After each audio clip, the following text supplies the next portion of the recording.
All right, hey guys, welcome to our August the 20th team call. I cannot believe that it's August the 20th.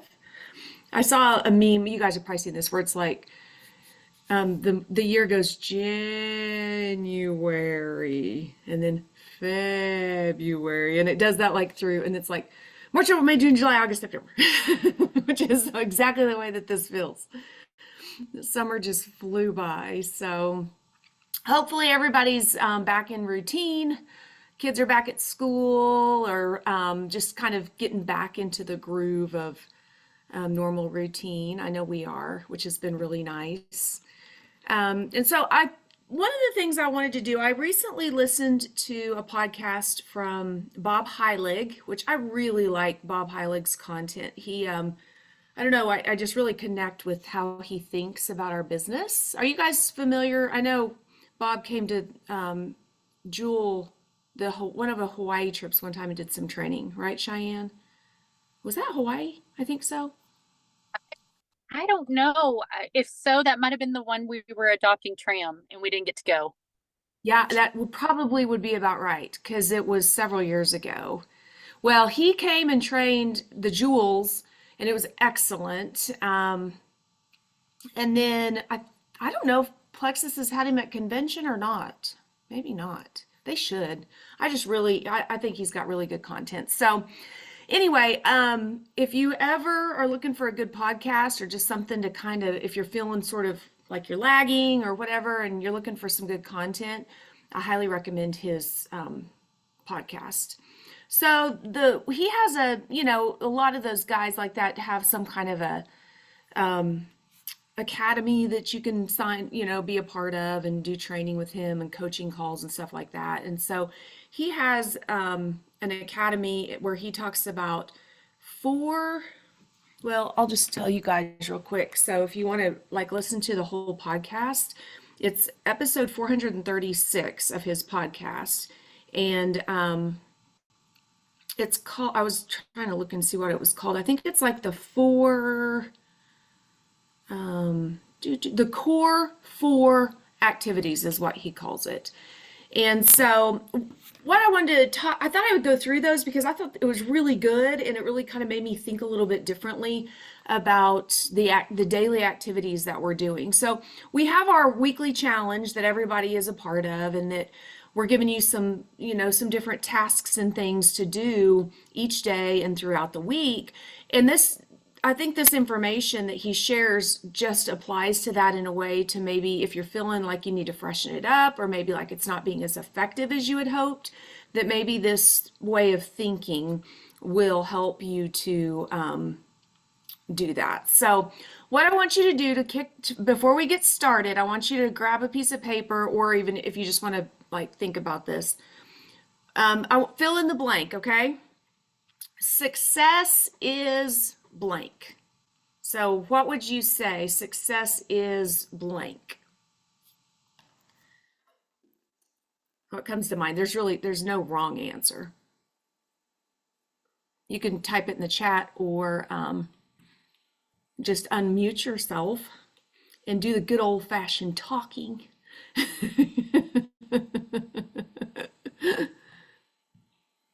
I think for me, I had to realize that success wasn't a paycheck, but it was finding joy in my business. Okay, good, good, good. Me too, Cheyenne, by the way. Any other thoughts? First thought that came to my mind was success is challenging. Okay. Yeah. Success is challenging, yes.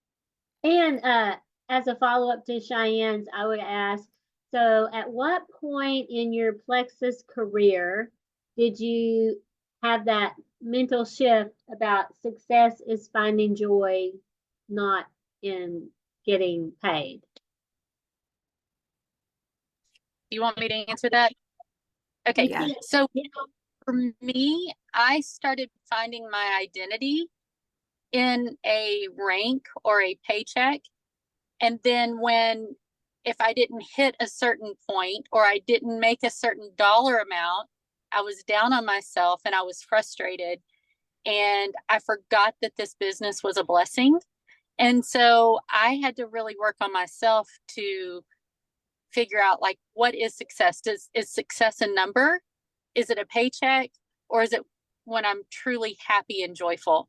And I think just really working on myself and reminding myself that this business is a blessing, whether you're making $5 extra or if you're making, 5,000, 50,000, whatever it is, it's a blessing. And so I just had to rethink things. I think it's like anything in life too, like anything that you could start taking for granted, how easily your mind could turn to, if it's not exactly right, it's not a blessing. Does that make sense? I don't know if I'm making sense, but Yes. it's definitely been a journey. I would agree completely. That was it. It was a process of this realization that my identity was so tied up in my rank. And if I wasn't achieving that, I was not fun to live with. I was just, it wasn't pleasant. And it just became almost like an idol for me. And it's like Cheyenne said, so much a part of my identity. And it caused me to operate in a desperate way for customers and for my team. And I was acting more out of desperation, which is such a turnoff. And it's kind of what I wanted, like part of what we're going to talk about today as well. But I would agree. Yes, absolutely. Okay, so we said success is challenging. Success is fun. Was that something that kind of came to anybody's mind? Oh, It's yes. fun. It's fun when you're successful, right? Other ideas? Okay, well, I'm going to say one that I think you probably didn't think of, and that's that success is actually boring because the most successful people are the people who consistently do very simple things, but they're consistent. So day after day, which over time, that can kind of start, you're like, man, we all know what to do, right? Business wise, we know the activities that we need to be engaging in, especially the people that are on this call. You guys are leaders, you guys show up, you guys do the trainings, you do the activities and the work. So we know the things to do. And I'm preaching to the choir here. Like I have gotten out of the routine of posting about Plexus. And it's not because I don't have anything to post. It's not because I don't know how to post. It's just because the discipline of being consistent. So the most successful people are the people who just continue to be consistent and don't quit. And that sometimes is boring. It's not fun. It's not glamorous. It's not sexy. It's just being consistent and doing the work. So there's 4 things that Bob Heilig talks about. And Michelle, you joined us just a little bit later, but we were talking about, and Annette, I don't know if you were on when I was talking about this either, but all of this information is based on a Bob Heilig podcast that I listened to recently. And so I can post it into our chat so you guys can access this episode and hear it more in depth and from him. But I'll give you sort of the highlights of these 4 things. So it's his 4 core activities to be doing on a daily basis that he just says will absolutely transform your business.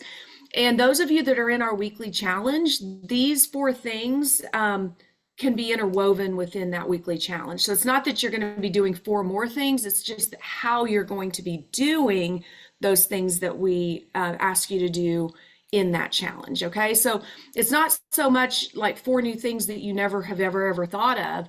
It's just a different way and a sort of a more authentic approach to how you're doing it, if that makes sense. Okay, so something that's really important, and I think something for me, whenever I was just talking about how whenever I used to show up sort of in a desperate way, I was very much wanting to sell people something, whether I was wanting to sell a new customer Plexus or I was trying to sell somebody on my team the idea of working their business or sell somebody on my team the idea that they needed to rank up. It was all about me and what I could get out of it. And it was very transactional versus coming from a place of like truly serving them and being a problem solver for them, identifying problems that they're struggling with and being a resource and someone who could help them. And that's just like a huge shift in how we think about getting new customers, taking care of the customers that we currently have or customers that we used to have, and our team, the people on our team, and being a leader on our team. So just really be thinking about like that servant leadership and that idea of serving people versus trying to get something out of them. It's just a total shift in your entire approach. And I mean, like I said, I think all of us on here, we do have a heart for helping people. But sometimes you just got to check yourself and go, okay, wait, is this post about selling, or am I truly like identifying a problem and being a resource to help somebody, or demonstrating how these products could be a resource or a tool to help somebody? So you can kind of stop yourself before you make the post. So really everything that on a daily basis when we're working on our business that we should be focusing on is content that we're creating and conversations that we're having, and then doing those consistently. So think of those as the 3 C's, okay? That's kind of the overarching umbrella. Content plus conversations and doing it consistently, okay? So now let's break that down. So the content and the conversations, first of all, when you think about content that you are posting on social media, well, the whole purpose of that is to get better engagement, right? Like we want to engage with people. We want to, the reason we're doing that is we want to share and tell people something about Plexus in the hopes that either that they'll buy from you, or hopefully after this conversation in the hopes that you can solve a problem for somebody that you care about, okay? So that doesn't just happen by chance, and it doesn't necessarily just happen by copy pasting somebody else's post, which I do that. I probably will do it again in the future. Sometimes I need to check a box that I need to post something today, and so I'm going to do it. So whatever, no judgment, okay?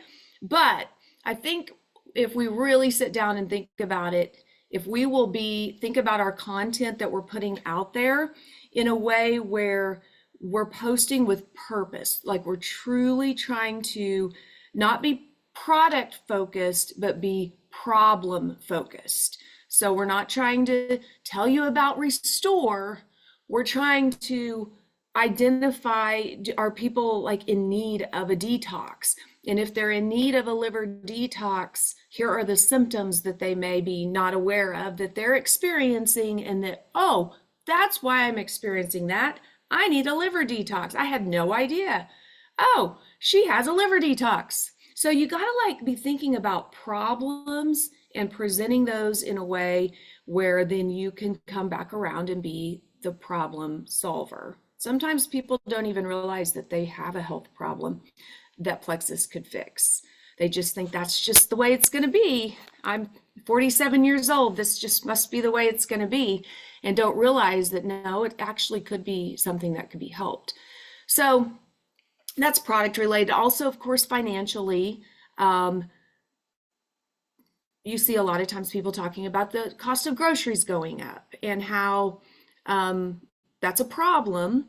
And so Plexus is a potential problem solver for the way the cost of living is going up. So don't be focused too much on product, be more focused on problem solving, okay? And if we're coming from a place of serving people versus selling, it comes a little bit more naturally. I think it's easy, just layering that lens over every one of your posts. Before you hit post, read it through the lens of, Am I selling a product? Am I trying to sell something, or am I trying to solve a problem for somebody in my audience? And we often don't know who that somebody is. Often we do. And I hope you guys do that too. Intentionally make posts that are specific to a conversation you have recently had with somebody that you know that they're experiencing that. Of course, you wouldn't tag them on it, but hopefully you've interacted with them in your private messages with them, and the Facebook algorithm recognizes that you guys are friends, you talk. Because the more you interact with people in private messaging, the more likely they're going to see your posts. And those two things really go together. So be intentional about the content that you're creating in your stories, on your wall, when you're posting on social media, whether it's Facebook or Instagram or whatever social media platforms that you're using. Okay, so that's number one, is transformational content. So content that has the potential for truly transforming somebody's health or their life or their finances, that's problem solving focused. That's the kind of content that you want to do. So what this does is when you have that kind of content, then it generates more engagement with your post, which leads you to the second thing, which is conversations. So remember, it's Bob Heilig's 4 core, man, I keep forgetting, I should write this down, 4 core activities. Number 1 is content. Number 2 and 3 are about conversations. So the number 2 is about your hot leads. So I am not a cold messenger. It absolutely makes me want to throw up. And I tried to do it. This was kind of in those desperation times. And I felt, ugh, every time I did it, like literally felt like I could throw up. And that should have been a clue to me. Like, this isn't authentic, Erin. This isn't you. You don't like this. Don't do it. You don't like it because they don't like it either. Nobody likes to be cold messaged. I don't think it's productive. I don't think that it's successful. Okay.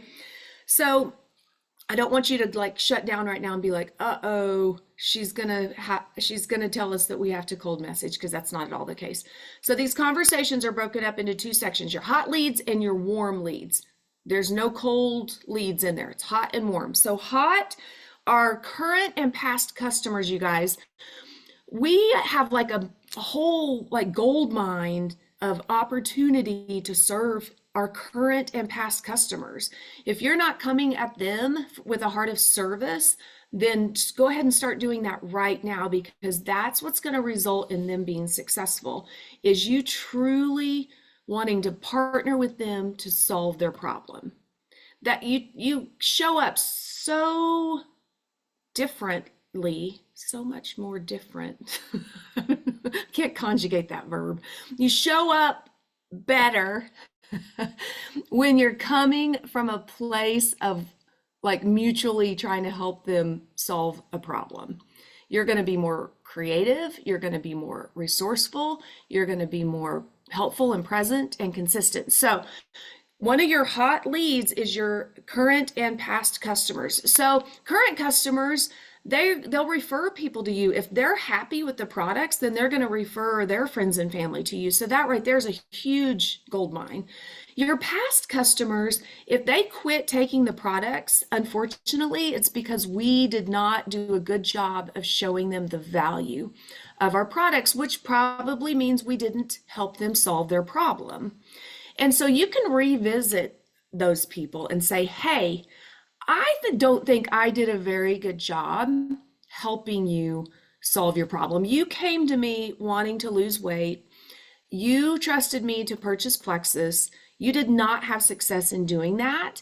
And if you're willing, I want to go at this again, because I've got more tools and resources now and like experience, and I want to help you to be successful, or whatever it is, their gut health issue or whatever it is that they came to you wanting to solve. Circle back with those old customers. They're hot prospects. Those are hot leads. Those are people that we should not ever just be like, now granted, we're not going to, if they're done, they're done. I get that. And I've got them. I've got people that won't ever probably, well, never say never, but they haven't demonstrated that they're ever going to purchase Plexus again. But there are people in there that absolutely will. Okay. So that's one kind of subcategory of hot leads. A second one are people who do like and comment on your Plexus posts. That's an obvious one. You guys know that. You know that those are definitely people that you want to reach out to. And then a third one would be if you have a Facebook group that's specifically dedicated to your business, or even like our Plexus Product Success Facebook group that our 3 teams utilize for those new customers, just kind of supporting them. If you've ever fed anybody in there, or we also have our Inside Scoop Facebook group, which is all just testimonies. If you've ever fed anybody into that group and tagged them on testimonies, those are also hot leads that we should consistently be following up with. Okay, so number 1 was transformational content. Number 2 is conversations with your hot leads, which are those 3 groups I just shared. Number 3 is conversations with your warm leads. So warm leads are more of those people like that comment on your kids back to school post. So they're engaging with your Facebook, just not your Plexus posts. Those are people that you should be private messaging, not about Plexus necessarily, just engaging with them, talking with them, because it goes back to what I was saying earlier about the algorithm. Then they're going to be more likely to see your Plexus posts. Something, because your Plexus posts are coming from an intentional place, something about those at some point is going to strike them differently. And then those conversations can naturally happen. I have almost all my new customers are people I know that never, ever have commented on a Plexus post, that reach out to me privately, or that respond to me because I reached out to them about something unplexus related, like happy birthday, or oh my goodness, I saw Tylee at the school today. She's gotten so tall. I'm so glad the kids are in the same class. Whatever. Then they go, hey, by the way, tell me more about Plexus. That happens so often. And it's just because of my consistent Plexus posts on my wall in my stories, and then consistently interacting and having conversations with people that I'm friends with. Okay. So that's a warm category. Another warm category are people you know and people you're friends with, but they are not engaged on any of your Facebook. So you're friends with them on Facebook. It's those people that don't really comment. They're like the sort of silent trollers. They're like silently scrolling. And every time you see them in real life and you're like, oh, guess what? We just got back from vacation. They're like, yeah, I know. I saw it on Facebook. And you're like, in your head, that's interesting. I didn't realize that you were on Facebook. But those are people that are your friends. You still need to be like engaging them and having conversations with them, and private conversations in Messenger, and keeping them in mind for that intentional content that you're creating, and how it might serve them or how it might solve one of their problems. Okay. All right. So first thing was content. Second thing was conversations with your hot leads. Third was conversation with your warm leads. And then the fourth thing is value added follow-up. This is important for every existing customer that you have. It's important for every customer who's quit, so like past customers. And this is also really important for those conversations that you're having with your leads. Value added follow-up, you guys. Okay, so non-value added follow-up would be, hey girl, hey. That's non-value added. That does not provide any value. Now, it might make them feel good, might make you feel good, but saying, hey girl, hey, just checking in, how you doing? Not necessarily adding a lot of value, okay? Value added follow-up would be, hey, you had mentioned that you had some significant postpartum brain. I'm making this up on the fly. I just ran across a story of another person who uses Plexus, and it helped them tremendously with their postpartum brain. Can I share that story with you? Or would you be interested in learning more? Or would you be interested in reading the story? Or you might say you've got a new customer that the problem that they came to you with was that they needed to lose weight. Okay, well, of course, number one, we're going to get them hooked up with our products, right? And we're going to be right there. A bare minimum is we're going to help them be consistent with their products, right? That's not even value added follow-up. That's just our job. That's bare minimum what we need to do. But what if value added, you messaged, hey, I just ran across this. I know that you love to go for walks. I just ran across this podcast that I've been listening to on my walks, and I just wanted to share it with you. Maybe it'll help you be more consistent with your daily activity, because I know that one of your goals is to shed those last 10 pounds. Or, hey, I have found that my planner is super helpful for me in being consistent with my water. So what I do is each day I do a little check mark for every 8 ounces. I don't do this, by the way, I'm making this up right now. But for every 8 ounces of water, I put a little check mark so that I can keep track and get in a habit of doing my water. Or, hey, I just ran across this app that helps you drink your water. It reminds you once an hour to drink. This really is an app. Did you guys know this? It's called Water In. So those are the kinds of value added things that you can do to help them achieve their goal of losing weight. I had a particular customer that wanted to lose a lot of weight, and she asked me to check in with her every Friday and have her submit to me her stats, how many pounds she'd lost, how many inches she'd lost, and before her before pictures and then after pictures. Each Friday she would do a picture. And we did this I just set a reminder on my calendar or on my phone and just messaged her each Friday and said, okay, send me your stats. We did this for probably 6 months. You guys, she ended up losing 40 pounds, and she had a lot of weight to lose, and she wanted to lose a lot of weight. But those are the things I'm talking about, value added follow-up. Okay, so once you understand what the problem is that they're coming to you wanting your help to solve, the Plexus products are obviously the bare minimum, but then be thinking creatively about, okay, in 6 months, I want to be able to say that she and I together solved that problem. And so in order to do that, I want to be creative in finding tools, resources, tips, experiences, testimonies, advice, just anything that I can to help her or him to be successful. Okay, so that's value added follow-up. You also want to do it with your existing customers. You want to do it with your prospects.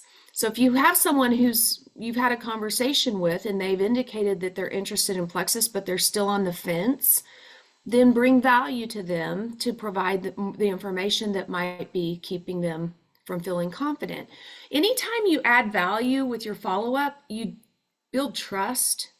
And when somebody trusts you, they're going to lean in more to what you have to offer. They're going to be more open to receiving that whenever you have trust. Okay? So those are the 4 things. Now you can see with our weekly challenge group, so there's a daily post, a daily product post. Sure, we've given you examples. Honestly, I probably should look at those examples and see if they even are transformational in content. They probably aren't unless you put some little personalized spin on it. But you're still just doing your daily post, but now think of it through the lens of, is this selling a product or solving a problem? Okay. We're inviting to the Thursday night and Sunday night events. That's value added. If you've got someone who's on the fence and you can get them on one of those calls, it's going to add value and it's going to build trust. So the things that we have in that chat group, those daily tasks that we're asking you to do for the challenge group, just now look at all of those through this lens of serving people versus selling to them. So of that problem solving versus selling a product. So hopefully that was helpful. I just, as I was listening to this, I'm like, this is really good. And it feels authentic. Like it doesn't make me feel slimy. Like I'm trying to steal somebody's money. Instead, it makes me feel like we've got something that really does help people.